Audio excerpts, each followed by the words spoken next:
Hello, people. I'd like to read this article that I found. It's out of the European Union Times. It was published on July 24th, and it is entitled, Liberals Call for Disarming All White Men After Theater Shooting. Despite the fact that whites are responsible for just 2.5% of gun crime in major cities like New York, liberals on Twitter rushed to exploit the Lafayette Theater shooting before the bodies were even cold, demanding that all white men be stripped of their Second Amendment rights in response to the tragedy. A 58-year-old white man killed 2 people and injured at least 9 others before turning the gun on himself during the shooting last night at the Lafayette multiplex, with speculation swirling that the attack may have been motivated by the verdict in the 2012 Aurora Theater massacre. Let me just stop right there. That Aurora Theater massacre, y'all need to look into that, because James Holmes was set up as a false flag because his father was getting ready to testify against the liver scandal. Y'all need to look into that. Now I'm carrying on. The shooting took place in a gun-free zone which does not even allow law-abiding citizens with concealed carry permits to carry for self-defense, reports Breitbart. While it took CNN just 12 minutes into their coverage of the tragedy to push gun control, liberals on Twitter went further, angrily demanding that because the killer was white, all Caucasian men should be immediately disarmed. Of course, the logic behind the rhetoric is completely insane. Black people are responsible for over half of homicides in the United States, despite making up only 13% of the population. But you will never see a liberal call for all African Americans to have their Second Amendment rights revoked.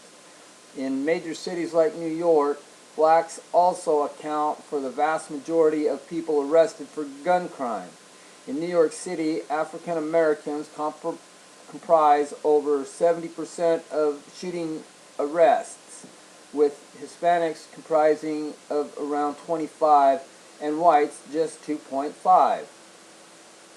This is not the first time that the leftists have called for racist policies to be enacted after mass shootings.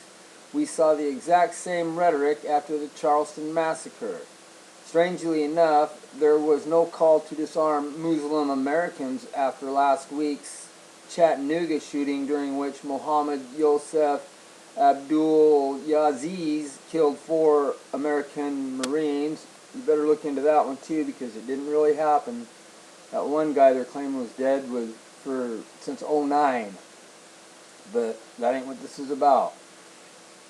BuzzFeed News editor Rachel Zerrell also rushed to demand strict gun control measures immediately after news of the shooting broke, promoting a huge backlash, with one respondent remarking, "If you were in that theater, you might have a different perspective right about now. Take guns from law-abiding citizens? Good idea." The shooting also took place just hours after the release of a BBC News interview with Mr. Obama, in which he lamented to his failure to pass common sense gun safety laws even in the face of repeated mass killings. Here's his words.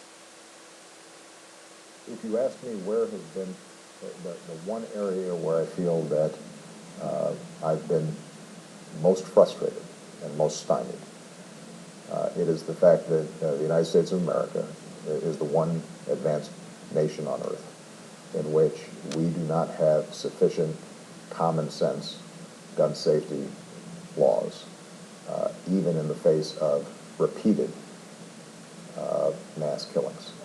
And if you look at the number of Americans killed since 9/11 by terrorism, it's less than 100. If you look at the number that have been killed by gun violence, it's in the tens of thousands.